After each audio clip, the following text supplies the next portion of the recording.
Hello students, आज हम जानेंगे महासागरों और महाद्वीपों के वितरण के 5वें भाग के बारे में। और इस वीडियो में हम देखेंगे कुछ महत्वपूर्ण अभ्यास प्रश्न जो संबंधित है इस अध्याय से। और ये अभ्यास प्रश्न जो है ये बहुत महत्वपूर्ण है परीक्षा दृष्टिकोण से। तो आइए स्टूडेंट्स देखते हैं इन अभ्यास प्रश्नों को। पहला महत्वपूर्ण अभ्यास प्रश्न जो है वो है, महाद्वीपीय प्रवास सिद्धांत क्या है और इसके समर्थन में साक्ष्य कौन से हैं। यानी यहाँ हमें अल्फ्रेड वेगनर के कॉन्टिनेंटल ड्रिफ्ट थ्योरी के बारे में बताना है। साथ ही साथ हमें इसके समर्थन में कौन कौन से साक्ष्य हैं उन्हें भी यहाँ पे बताना है, जो अल्फ्रेड वेगनर के प्रवास सिद्धांत को सही दर्शाता है। तो यहाँ हम पहले बताएंगे कि अल्फ्रेड वेगनर जो है उन्होंने महाद्वीपीय विस्थापन सिद्धांत यानी कॉन्टिनेंटल ड्रिफ्ट थ्योरी दिया 1912 ईस्वी में। और जहाँ इन्होंने बताया कि सभी महाद्वीप जो हैं वो एक अकेले भूखंड में जुड़े हुए हैं और इस विशाल भूखंड का नाम उन्होंने दिया पैंजिया। और ये भूखंड जो है वो चारों तरफ से बड़े महासागर से घिरा हुआ था और इस बड़े महासागर का नाम उन्होंने दिया पैंथलासा। और इसे हम इस सिंपल चित्र के द्वारा बताएंगे। तो ये है विशाल भूखंड जो है पैंजिया और ये है पैंथलासा जो इस पैंजिया को चारों तरफ से घेरे हुए है। आइए इस पैंजिया और पैंथलासा को हम इस चित्र के द्वारा फिर से समझें। तो ये है विशाल भूखंड जो है पैंजिया और ये पैंजिया चारों तरफ से घिरा हुआ है विशाल महासागर से जो है पैंथलासा। अब इस अल्फ्रेड वेगनर के कॉन्टिनेंटल ड्रिफ्ट थ्योरी में हम ये भी बताएंगे कि कैसे कैसे ये पैंजिया जो है उनका विभाजन शुरू हुआ और महाद्वीपों का निर्माण हुआ। तो यहाँ बताएंगे कि 20 करोड़ वर्ष पहले जो है इस पैंजिया का विभाजन होना शुरू हुआ और ये पहले 2 बड़े महाद्वीपों पिंडों में विभाजित हो गए, जिसका नाम अल्फ्रेड वेगनर ने दिया लॉरेशिया और गोंडवाना लैंड। और इसे हम इस चित्र के द्वारा दिखाएंगे। तो यहाँ हम दिखाएंगे कि जो पहले पैंजिया था वो कैसे 2 बड़े महापिंडों में विभाजित हो गया, लॉरेशिया और गोंडवाना लैंड। और फिर ये धीरे धीरे जो ये लॉरेशिया और गोंडवाना लैंड था वो अनेक छोटे हिस्सों में बंट गए और यही विशाल भूखंड के टूटे हुए भाग को हम महाद्वीप के नाम से जानते हैं। तो यहाँ हम देख सकते हैं कि विश्व में जो भी महाद्वीप है वो इसी विशाल भूखंड के टूटे हुए भाग हैं और इसे हम इस चित्र के द्वारा बताएंगे।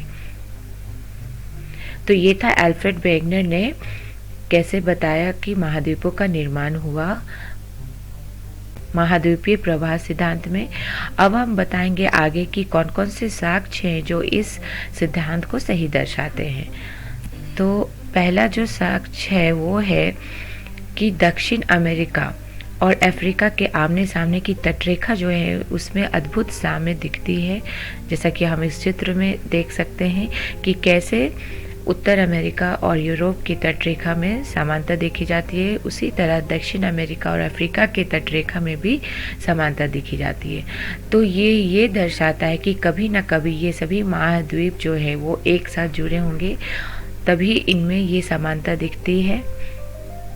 तो ये बहुत बड़ा प्रमाण था जो वेगनर के सिद्धांत को सही बताता है। दूसरा प्रमाण जो है वो है महासागरों के पार चट्टानों की आयु जो है वो भी समान है। तो यहाँ हम देख सकते हैं कि कैसे उत्तर अमेरिका और यूरोप और दक्षिण अमेरिका और अफ्रीका के तटरेखा पे पाए जाने वाले चट्टानें जो हैं उनमें समानता है। तो ये प्रमाण जो है ये दर्शाता है कि ये सभी महाद्वीप कभी न कभी साथ रहे होंगे पहले, जैसा कि वेगनर कहते हैं अपने सिद्धांत में। अब तीसरा प्रमाण जो है वो है टिलाइट, जो पाए जाते हैं भारत के अतिरिक्त अफ्रीका, फॉकलैंड द्वीप, मेडागास्कर, अंटार्कटिका और ऑस्ट्रेलिया में। तो ये टिलाइट जो है वो अवसादी चट्टानें हैं जो हिमानी निक्षेपण से निर्मित होती है। तो इनका पाया जाना इन सभी जगहों पे दर्शाता है कि शायद ये सभी जो है एक साथ रहे होंगे पहले। तो इसे हम इस चित्र के द्वारा दिखाएंगे। तो ये जगह है जहाँ पे टिलाइट पाए गए। तो ये दर्शाते हैं कि ये सभी जो महाद्वीप है वो एक साथ जुड़े होंगे और ये गोंडवाना लैंड, जैसा कि हमने पहले बताया, उस विशाल भूखंड के भाग रहे होंगे। तो ये भी एक साक्ष्य है जो वेगनर को सही ठहराता है। दूसरा प्रमाण जो है वो है प्लेसर निक्षेप, यानी प्लेसर डिपॉजिट। तो जैसा कि हम जानते हैं कि घाना तट पे जो है वो सोना पाया जाता है, तो इन सोने के निक्षेपों का उद्गम जो है वो ब्राज़ील में पाए जाते हैं। तो ये दर्शाता है कि ये दोनों महाद्वीप जो है वो साथ जुड़े होंगे, तभी जो सोना पाया जाता है दक्षिण अमेरिका के घाना तट पे, उसका उद्गम कहीं ना कहीं पाया जाता है अफ्रीका के ब्राज़ील में। अब दूसरा प्रमाण है वो है लेमुरिया और मेसोसोरस के जीवाश्म का पाया जाना। तो लेमुरिया जो है वो एक तरह का जीव है और इसके जीवाश्म पाए गए भारत, मेडागास्कर और अफ्रीका में, जो दर्शाता है कि ये सभी महाद्वीप साथ में रहे होंगे पहले, तभी यहाँ पे लेमुरिया के जीवाश्म पाए गए। साथ ही साथ मेसोसोरस जो है उनका भी जीवाश्म पाया गया दक्षिणी केप प्रांत और ब्राज़ील में।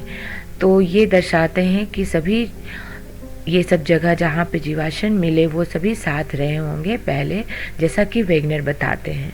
और इसे हम इस चित्र में भी बता सकते हैं। ये है मेसोसोरस जिसका अवशेष मिला दक्षिण अमेरिका और अफ्रीका में, जो दर्शाते हैं कि ये दोनों कभी ना कभी साथ रहे होंगे पहले।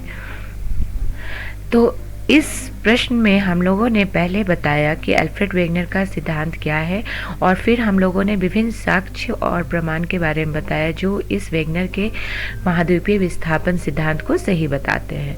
तो इस एक्सप्लेनेशन के साथ हमारा ये प्रश्न जो है समाप्त हुआ। आइए अब हम देखते हैं दूसरा महत्वपूर्ण अभ्यास प्रश्न। तो ये है कि 3 प्रकार की प्लेट सीमाओं को विस्तार से बताइए और स्थल मंडल के प्रमुख और छोटी प्लेटों का वर्णन कीजिए। तो यहाँ हमें बताना है कि प्लेट विवर्तनिकी सिद्धांत के अंदर कौन कौन से प्लेट सीमाओं के बारे में बताया गया है, और साथ ही साथ हमें प्रमुख और छोटी प्लेटों का वर्णन करना है जो इस पृथ्वी पे स्थित है।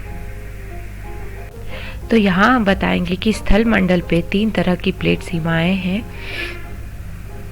और इसे हम इस चित्र के द्वारा बताएंगे। तो ये है अवसारी सीमा, जहाँ 2 प्लेट जो है वो विपरीत दिशा में खिसकती हैं। जो दूसरा प्लेट सीमा है वो है अभिसरण सीमा, और इसमें 2 प्लेट जो है वो एक दूसरे की तरफ मूव करते हैं।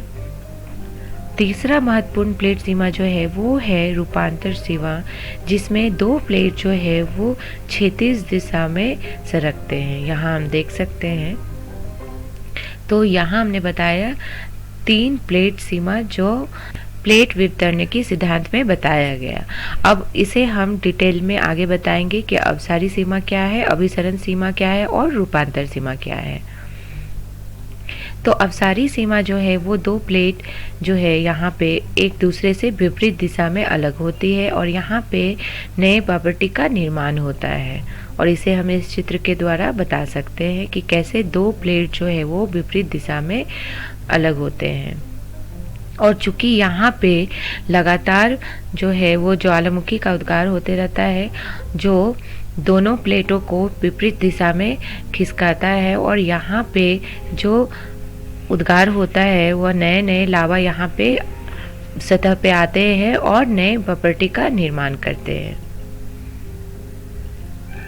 और इसका अच्छा उदाहरण हम देख सकते हैं मध्य अटलांटिक कटक में।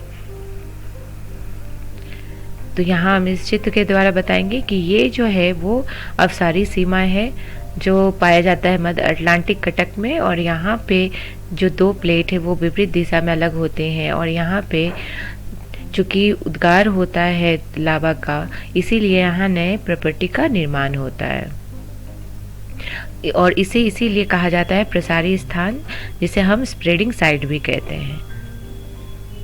अब हम बताएंगे अभिसरण सीमा के बारे में। तो यहाँ 2 प्लेट जो है वो एक दूसरे की तरफ खिसकते हैं, और जिसमें एक प्लेट जो है वो नीचे धंस जाते हैं, और यहाँ पे प्रॉपर्टी का जो है वो नाश होता है, और इसे हम इस चित्र के द्वारा बताएंगे। और इस क्षेत्र पे जहाँ पे एक प्लेट जो है वो दूसरे प्लेट के अंदर धंस जाता है और यहाँ पे प्रॉपर्टी का नाश होता है, इस क्षेत्र को बोला जाता है प्रविष्टन क्षेत्र यानी सबडक्शन जोन। तो ये है अभिसरण सीमा। और अभिसरण सीमा जो है वो 3 प्रकार के हो सकते हैं, यानी ये अभिसरण सीमा महासागरीय और महाद्वीपीय प्लेट के बीच में भी हो सकते हैं, ये 2 महासागरीय प्लेट के बीच में भी हो सकते हैं और ये 2 महाद्वीपीय प्लेट के बीच में भी हो सकते हैं। अब बताएंगे रूपांतर सीमा के बारे में। तो यहाँ 2 प्लेटें जो हैं वो एक दूसरे के साथ साथ क्षैतिज दिशा में सरक जाते हैं, जैसा कि हमने पहले बताया। यहाँ हम देख सकते हैं कि कैसे 2 प्लेट जो है वो एक दूसरे से क्षैतिज दिशा में सरकते हैं और ये समानता पाए जाते हैं मध्य महासागरीय कटक से लंबवत स्थिति में। अब हम बताएंगे कि स्थलमंडल की प्रमुख प्लेटें कौन कौन से हैं। तो स्थलमंडल पे 7 प्रमुख प्लेटें पाई जाती हैं और कुछ छोटी प्लेटें पाए जाते हैं।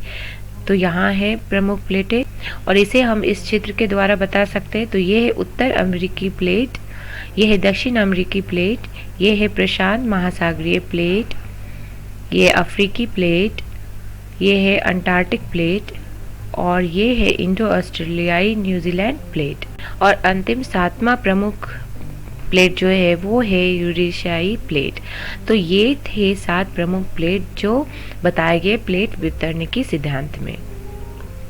अब हम देखेंगे कुछ महत्वपूर्ण छोटी प्लेटें। तो ये है फिलीपीन प्लेट जो स्थित है एशिया महाद्वीप और प्रशांत महासागर प्लेट के बीच।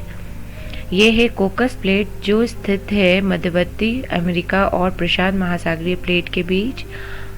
ये है नज़का प्लेट जो स्थित है दक्षिण अमेरिका और प्रशांत महासागरीय प्लेट के बीच।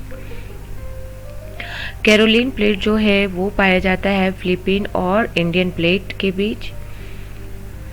और अरब प्रायद्वीप प्लेट जो है वो बना हुआ है अरब प्रायद्वीप के भूभाग से। और जो अंतिम महत्वपूर्ण छोटी प्लेट है वो है फ्यूजी प्लेट जो स्थित है ऑस्ट्रेलिया के उत्तर पूर्व स्थिति में। तो ये थे कुछ महत्वपूर्ण छोटी प्लेटें। तो इस प्रश्न में हमने बताया कि 3 प्रमुख प्लेट सीमाएं कौन कौन से हैं और स्थल मंडल पे मौजूद कौन कौन से प्रमुख प्लेटें हैं और कौन कौन सी छोटी प्लेटें जो हैं वो स्थित है। तो इस एक्सप्लेनेशन के साथ हमारा ये प्रश्न जो है वो समाप्त हुआ। आइए अब हम देखते हैं दूसरा महत्वपूर्ण अभ्यास प्रश्न। तो ये है महाद्वीपीय विस्थापन सिद्धांत और प्लेट टेक्टोनिक सिद्धांत यानी प्लेट विवर्तनिकी सिद्धांत के बीच बुनियादी अंतर का वर्णन करें। तो यहाँ हमें बताना है कि अल्फ्रेड वेगनर के कॉन्टिनेंटल ड्रिफ्ट थ्योरी और प्लेट विवर्तनिकी सिद्धांत के बीच क्या अंतर पाया गया। तो महाद्वीपीय विस्थापन सिद्धांत में वेगनर ने बताया कि अतीत में पैंजिया था जो एक विशाल महाद्वीप था और यही पैंजिया बाद में अलग होकर छोटे छोटे महाद्वीप बनाए। जबकि प्लेट विवर्तनिकी सिद्धांत में बताया गया कि पृथ्वी के स्थलमंडल पे विभिन्न प्लेट हैं और ये प्लेट जो है वो विभाजित हो गए और ये प्लेट जो है वो दुर्बलता मंडल पे चलायमान है, यानी कि ये टूट के एक दूसरे जगह से मूव करते हैं। तो ये बताया गया प्लेट विवर्तनिकी सिद्धांत में। जो दूसरा सबसे प्रमुख अंतर है वो है कि महाद्वीपीय विस्थापन सिद्धांत में केवल महाद्वीपों की गति के बारे में बताया गया, जबकि प्लेट विवर्तनिकी सिद्धांत में हम देखेंगे कि यहाँ पे महाद्वीपों और महासागरों दोनों के गति के बारे में बताया गया और बताया गया कि ये दोनों ही प्लेट के रूप में मौजूद है पृथ्वी पे, यानी महाद्वीप और महासागर दोनों ही प्लेट के रूप में मौजूद हैं और ये दोनों चलायमान हैं, यानी एक जगह से दूसरी जगह खिसक रहे हैं। जबकि वेगनर ने सिर्फ महाद्वीपों के गति के बारे में बताया। वेगनर ने भविष्य में होने वाले महाद्वीपीय गति के बारे में कुछ भी नहीं बताया, जबकि प्लेट विवर्तनिकी सिद्धांत में बताया गया कि ये जो प्लेट जो चलायमान है दुर्बलता मंडल पे, ये भविष्य में भी चलती रहेंगी और ये एक जगह से दूसरी जगह खिसकेंगी। जो चौथा अंतर है वो है कि अल्फ्रेड वेगनर जो है उनका सिद्धांत जो विभिन्न साक्ष्यों पे आधारित है, जैसा कि हम लोगों ने पहले भी एक्सप्लेन किया प्रथम अभ्यास प्रश्न में। जबकि प्लेट विवर्तनिकी सिद्धांत जो है वो आधारित है पृथ्वी की सतह के अंदर की प्रक्रियाओं के वैज्ञानिक विश्लेषण पे। साथ ही साथ महाद्वीपीय विस्थापन सिद्धांत में प्लेट सीमाओं का कुछ भी उल्लेख नहीं हुआ है, जबकि प्लेट विवर्तनिकी सिद्धांत में 3 प्लेट सीमाओं के बारे में बताया गया है, जो है अभिसरण, विचलन और समांतर प्लेट सीमा। और अल्फ्रेड वेगनर ने बताया अपने सिद्धांत में कि ज्वारीय और गुरुत्वाकर्षण बल जो है उसी के कारण महाद्वीपीय विस्थापन हुआ, जबकि प्लेट विवर्तनिकी सिद्धांत में बताया गया कि मेंटल में संवहन धारा पाया जाता है और यही संवहन धारा के कारण जो है वो प्लेट टूटते हैं और एक जगह से दूसरी जगह जाते हैं। तो इस वीडियो में हमने सीखा कुछ महत्वपूर्ण अभ्यास प्रश्न। तो इस वीडियो के साथ हमारा ये चौथा अध्याय जो है वो समाप्त हुआ। अब अगले वीडियो के साथ हम शुरू करेंगे एक नया अभ्यास। धन्यवाद।